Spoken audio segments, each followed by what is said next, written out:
4, 3, 2, 1, go. Welcome to the Citizens Reporter. I'm the host and editor, Diana Longree. Thank you for tuning in. The Citizens Reporter is brought to you from the SCC studios out of White Bear Lake. The Citizens Reporter is the product of volunteer citizens just like you and me. Now, typically, Mr. Mark Bradley is a regular citizen reporter on the program, but today we also have another citizens reporter who has come forward to help us with today's news, and that's Mr. James Behrens. So with that, I'd like to thank both the reporters here today. Thank you for having us. Thanks a lot. Yes. Glad to be here. Yeah, that's right. You know, we have really quite an action-packed show today. A lot of it has to do with what's going on in Maplewood, because there's a lot of different things happening in Maplewood that citizens need to be aware of. But Mr. Mark Bradley, of course, always has his eye on the newspaper during the last week and has a number of different articles that he wants to draw your attention to today. So, Mr. Bradley, why don't you get started with some of the articles that you have that you'd like to point to? First of all, because we've been discussing, sorry, I'm slipping a little bit. Just because we've been discussing the stadium issue for so long, as it is, I'd like to keep you abreast of what's happening. According to the governor and the Minneapolis City Council, they've got an agreement in understanding that they're going to build a stadium over in Minneapolis again. This is about the seventh agreement they've had for building stadiums here, there, and everywhere, but they don't really have any financing yet, as I understand. They're always looking at somebody else is going to pick it up, and they're talking now another casino. So even with that in mind, I guess I'm not going to be holding my breath until we know that we've seen some ink dry on some papers. But more importantly, I think we're going to have to find them actually agreeing upon how they're going to finance this thing, because it doesn't matter if things dried if they don't have the money to supply it, and this is the biggest problem.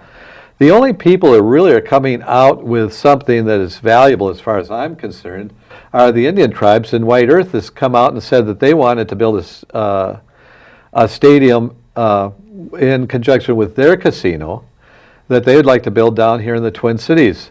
They're up in the Northwest, and they really find that they're not going to be able to generate enough income up there, so they were trying to work out a deal. And I've been trying to also point out my stadium proposal, which has never been really addressed, was looking at using Indian funding and having them have a casino down here.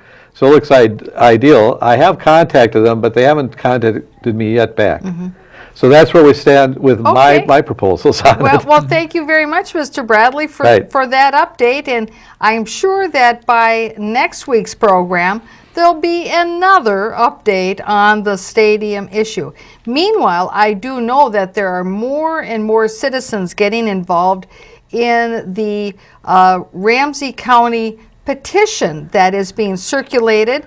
Addie Wickstrom is busy organizing that, and every day I get an email from her, because I'm one of the volunteers that is helping to get signatures on that petition, that she's getting more and more people involved, and they are, they haven't met the goal yet for the number of signatures on that petition, but every day is another day closer to meeting the goal. So it's that's the update on the petition as well.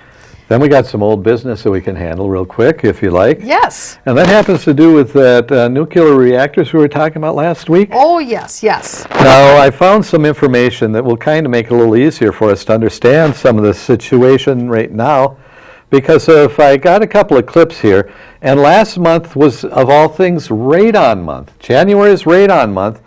And what maybe while we're getting the computer screen up there, we can take the words down off of the screen so we could see the computer. There we go. Okay, so let's take a look at that website.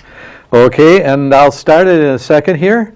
And it's actually a report from Edmonton, Canada, but I think it covers a lot of information there that we would love to have the public be aware of. So here it goes. Come on, start for me now. Here we go. There we go.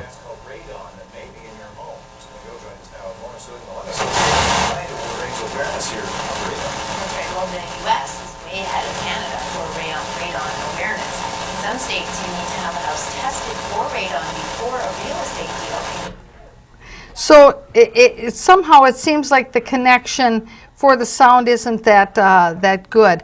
But but one of the things that I think is very valuable about this particular website is that it talks about the issues having to do with radon. And it really doesn't matter which country is talking about the issue, because certainly the health effects of radon knows no boundaries as to what country you live in. Right, but what that one clip we talked about was the fact that radon is actually degenerating nuclear material. And basically it's all around us. So we live within this. And the thing I've been trying to get across to the public, and there is a second clip here that I'd like to go to if I can. I'll try to get to there. But the second clip actually will give you an idea of why it's so disconcerting, because if we aren't really taking a look at that, we are constantly being exposed to a dangerous gas. And this one I think you'll be able to hear better, because if this is actually from New Jersey, and here I'll put this one up in just a second here. Okay. And what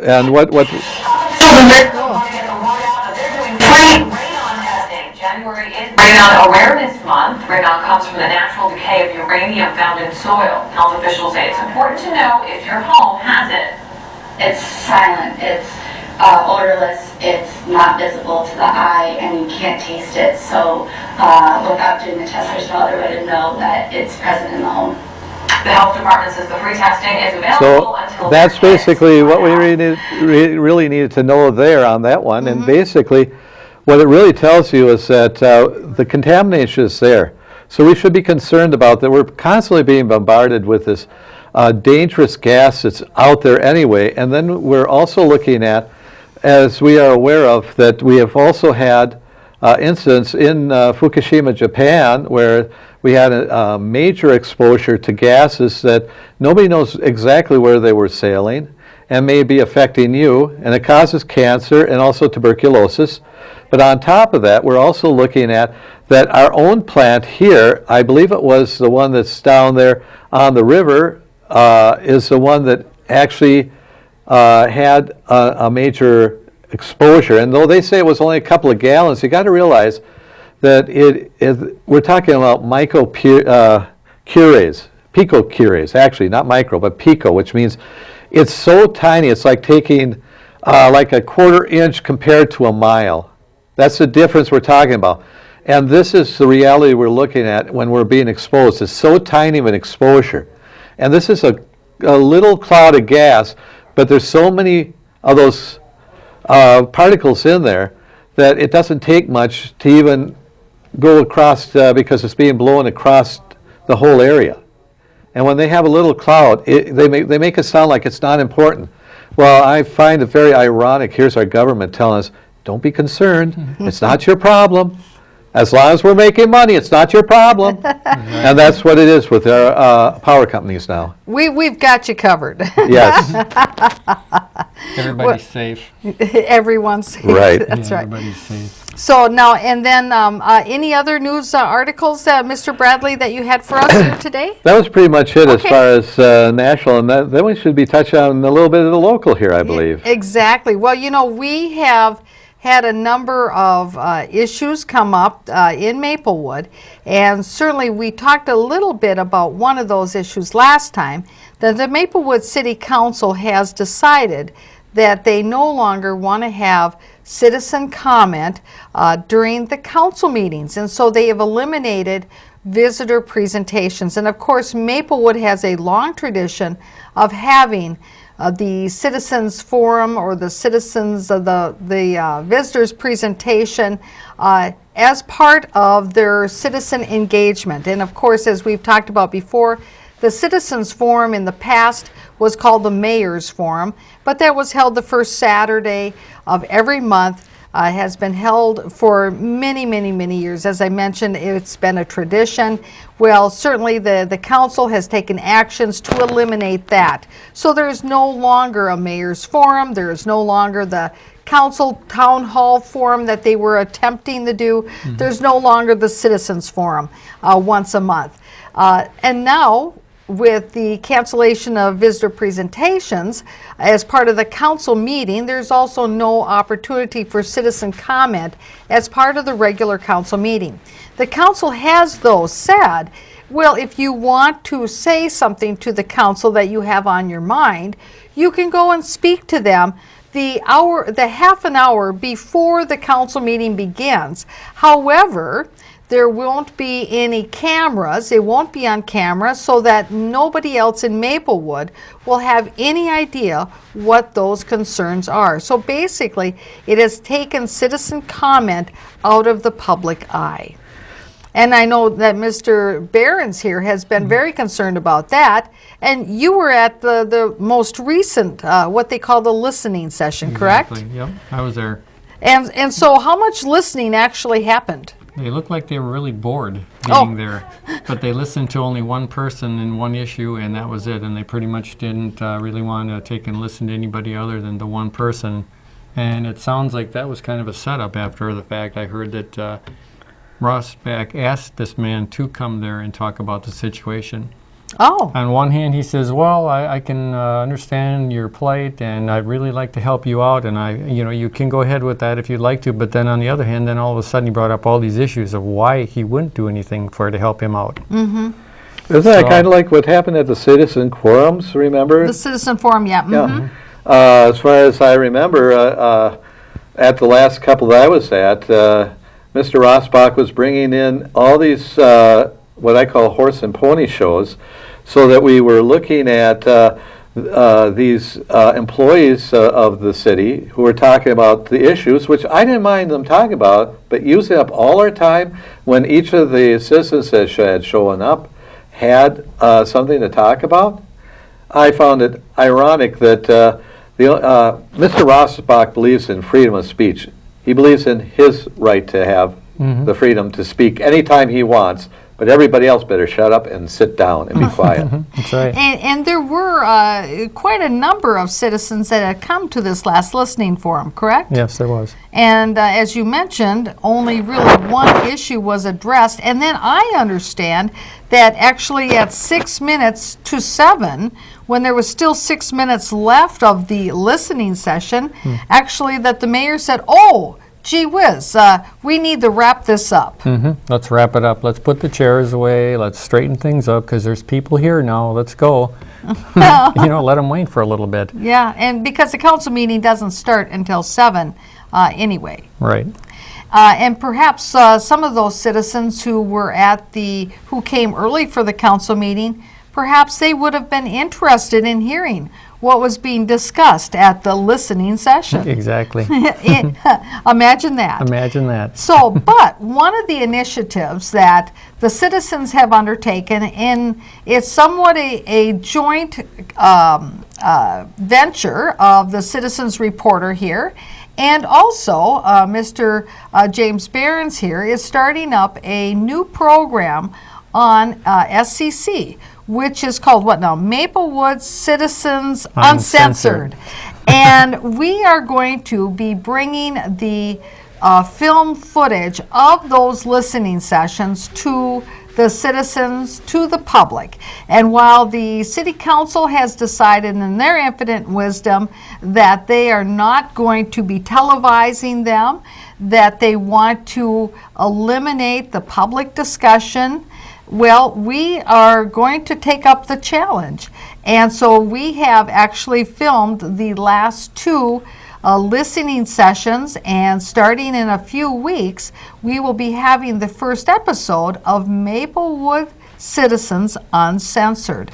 And go ahead, Mr. Bradley. I was just going to ask, is it infinite wisdom or is it impotent wisdom? I think I was being tongue-in-cheek. Because I think that was more correct, impotent. Yes, that's exactly right. And so we do have those, a couple of clips from the most recent listening session, so that way you can sort of get an early view of what you'll see on Maplewood Citizens Uncensored.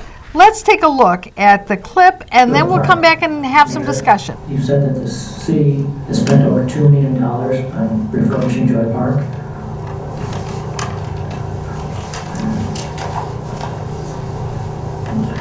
Last week, you had a capital improvement plan that was put out by Mr. Ball and Mr. Antonin.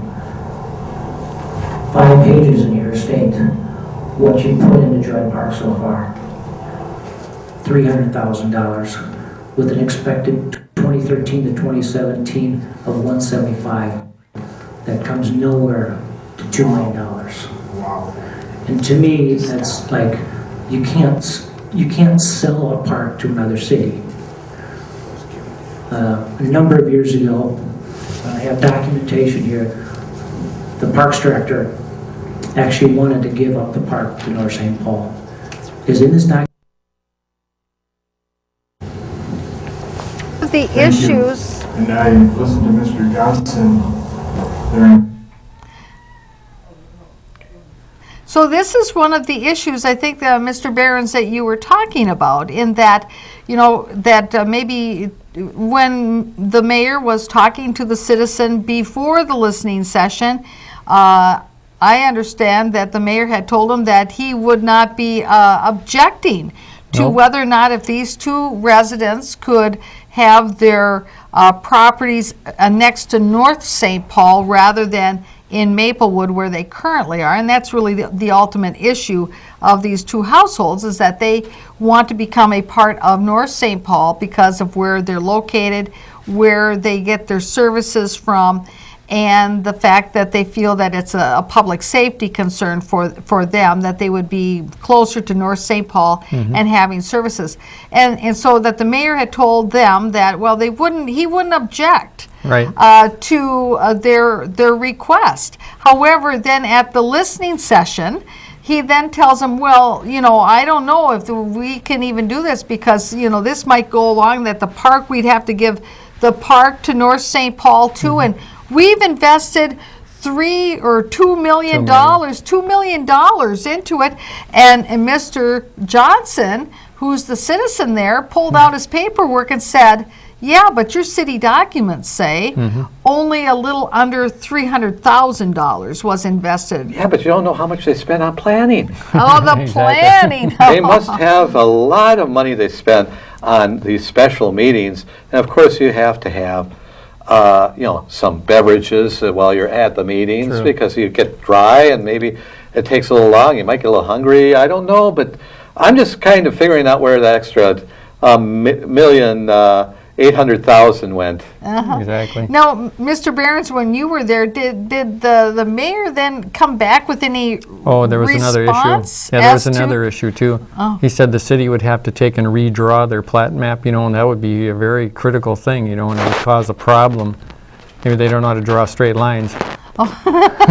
Considering the city is so messed up right now, the way if you look at one of their maps of where the lines are, holy cow.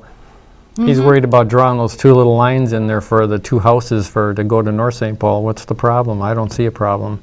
Right, and I think drawing a plat map tends to be a pretty routine piece of legal work, especially if you've got a couple surveyors and you know where your property markers are. I think it's pretty easy to figure out how to do a revised plat. Exactly. Why do they have such a problem that, they have to include the park all of a sudden? Is that a way to get some more money back into Maplewood's coffers? Well, I don't know, because you see, actually, with regard to the Joy Park and the Joy Preserve, that property, it's my understanding that the Joy family wanted to make sure that that property would not be developed for commercial purposes or residential purposes in the future. So before they gave that property to Ramsey County, they actually put a conservation restrictive covenants on it to restrict those kinds of development of that property. So no matter who has that property, it's my understanding it cannot be commercially developed or residentially developed. Good. And isn't that interesting? Yep. The family looked ahead. They had a vision that smart. that somebody probably would want to be developing that parcel so close and with proximity and on Silver Lake. Yeah, and I hear that as far as parks go, we have another issue with parks. Isn't there something to do with Edgerton right now? And that's the one that was the big issue last year when we had the floods, if you remember, because of that's the park that was actually the wetlands that were picking up a lot of the water that was coming off the other properties. That's and now they want to put, what was it, a development on there? Some type of Yep. apartment complex? You know, and that issue has come back around, and we also have footage from that too, but we have a couple more clips yet Let's from see those. from that listening session that I think is probably pretty pertinent, and then we'll move on to the parks issue. Right. Because I'm glad you brought that up. It'll be a great teaser for our viewers of what's coming up in the second half. Right. So let's take a look, and they're giving us a signal that they're getting prepared here for the next clip, and here we go. A couple $1 million that we've invested in the Joy Park.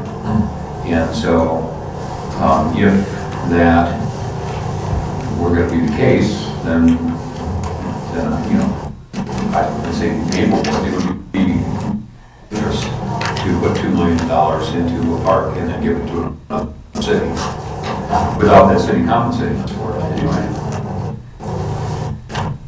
Of the discussion and whatnot that's gone on, that I think, to me is kind of the main part that is very problematic. And so I'm not quite sure what steps would have to be taken to see exactly how those borders would be. Diana, I was just, I'm sorry. Go ahead. I was just thinking to myself, maybe I am wrong on that. Maybe he did have more money spent on Joy Park than I had thought before.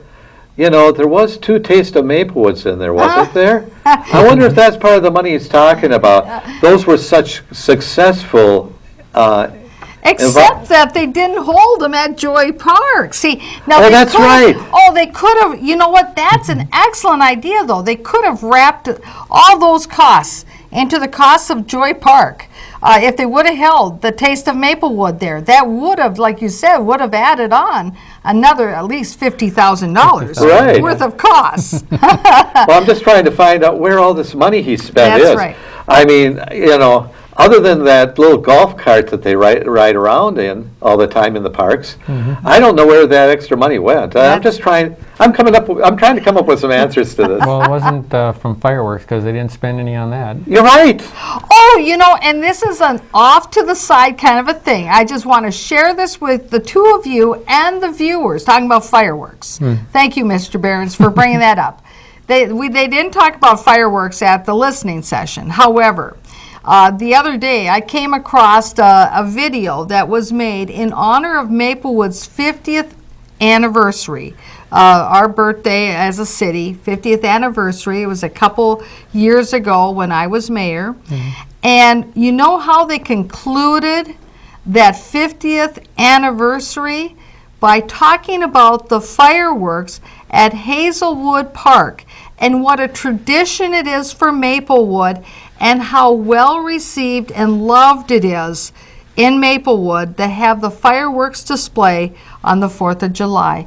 And I thought, you know, this is just really precious. This is Maplewood's own production, talking about the importance of fireworks to our traditions and our 4th of July. And yet, you know, when the new council took office, they said, check out tradition. We're making our own tradition, and we're doing something different. Well, I also, go I was ahead. just going to say it's my way or the highway. That's their whole agenda. Yeah, and I believe that's what they also did with a certain city that kind of foreshadowed Maplewood. You know, and Gladstone was supposed to have its celebration, and Oh, yes. Well, it used to be, the fireworks used to be held at Wakefield Park. That's right. But I mean, Gladstone was supposed to be celebrating so many years of its being in existence, and what they did with them was award them by saying, "Hey, we're going to try to destroy any vestiges of the old city." Right, and of course, in looking at all these different issues we're talking about, it always comes down to the issue of finances. And of course, you heard how the mayor here was talking about he thought that so much money had been invested in Joy Park, when in reality, Mr.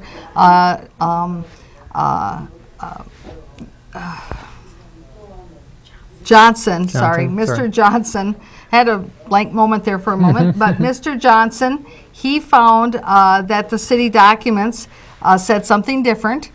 And then there's another citizen who's at the listening session who talks about this discrepancy. So let's take a look at that little clip and see what that citizen has to say.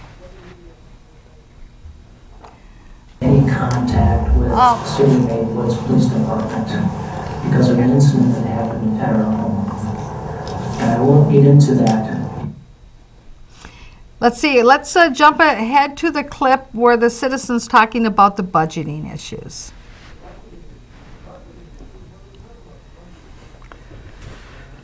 Seems to be something that they do a lot of, that they complain that they don't have money for this and they don't have money for that. But yet, isn't it that they also are going to be now building a new police station, and they're also going to be having a new fire training facility? Right, right. Well, you know, and at the listening session, I mean, like you mentioned, Mr. Behrens, there were several citizens there who were there to talk about other issues, but then they jumped in with comments about what Mr. Johnson's issue was. And of course, when this issue came up about, you know, maybe this is what they spent, but this is really what the budget said that they spent, well, then one of those citizens got into the discussion and said, well, there seems to be a discrepancy here in your numbers.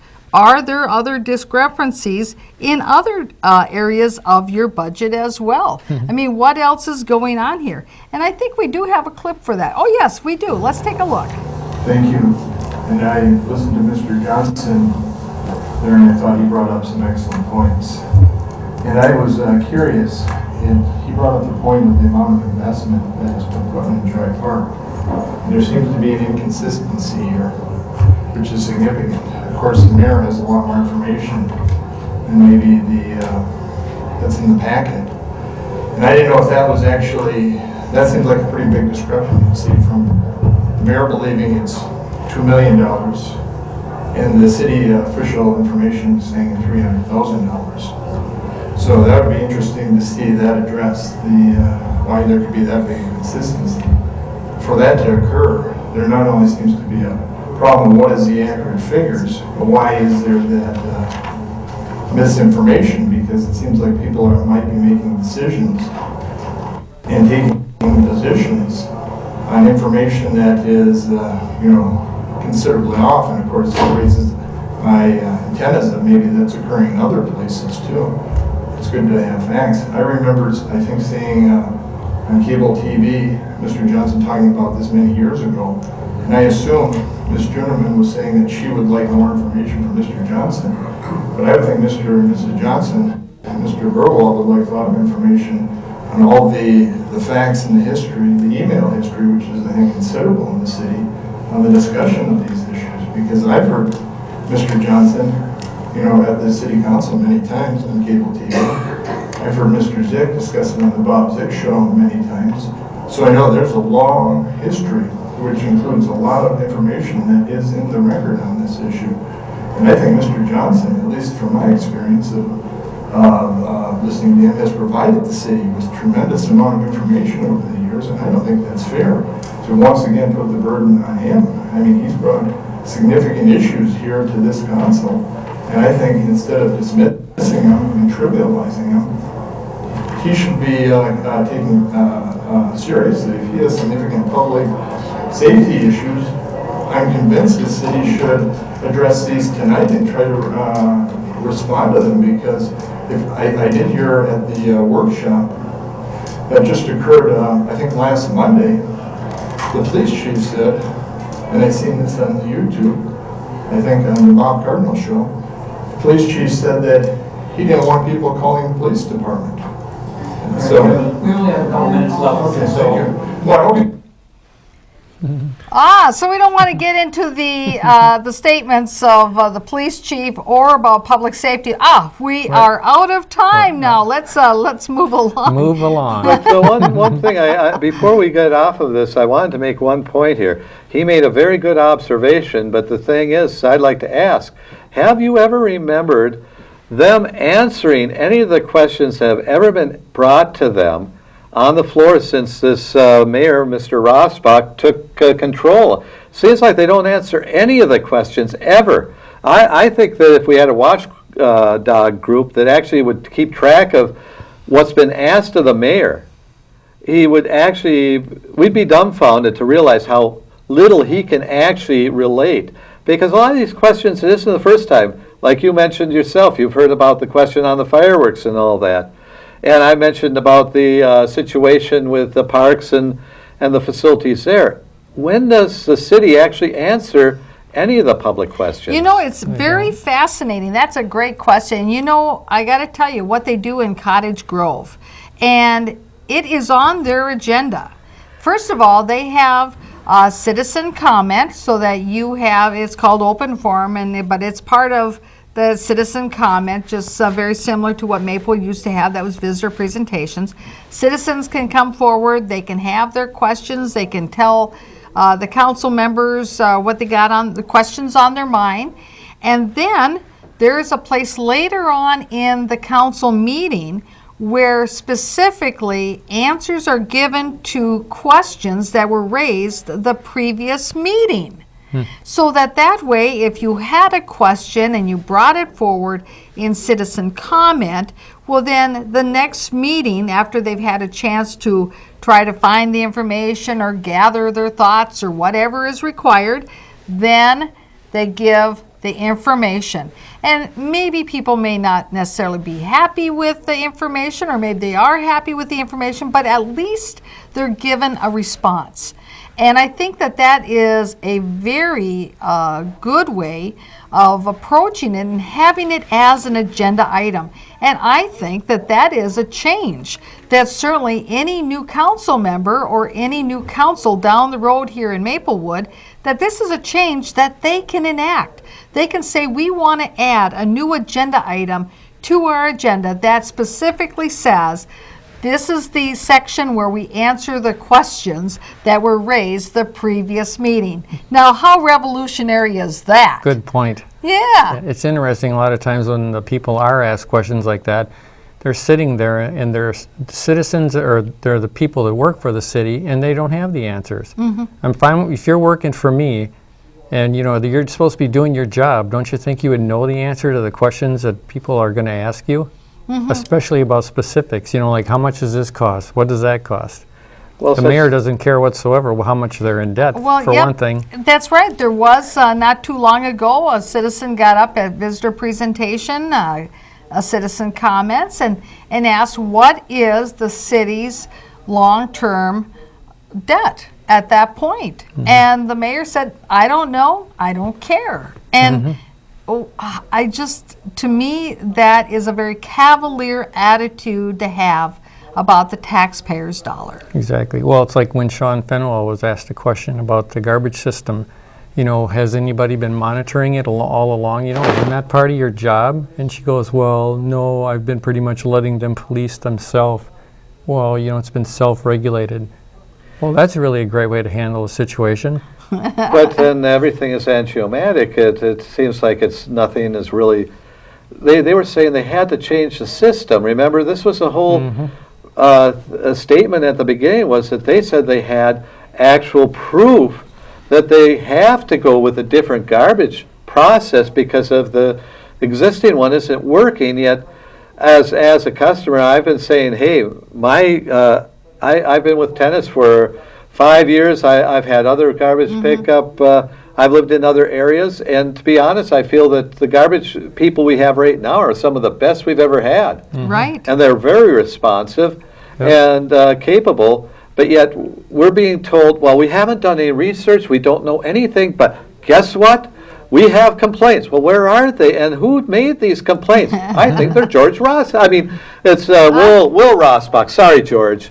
You do a good job, but your nephew isn't as capable as you are. So, and after that listening session, when that citizen had indicated that he had seen it on YouTube, that the police chief was saying, we don't want police calls, there was some guffawing and scoffing about that even being true by a council member, Kathleen Juneman, I believe it was.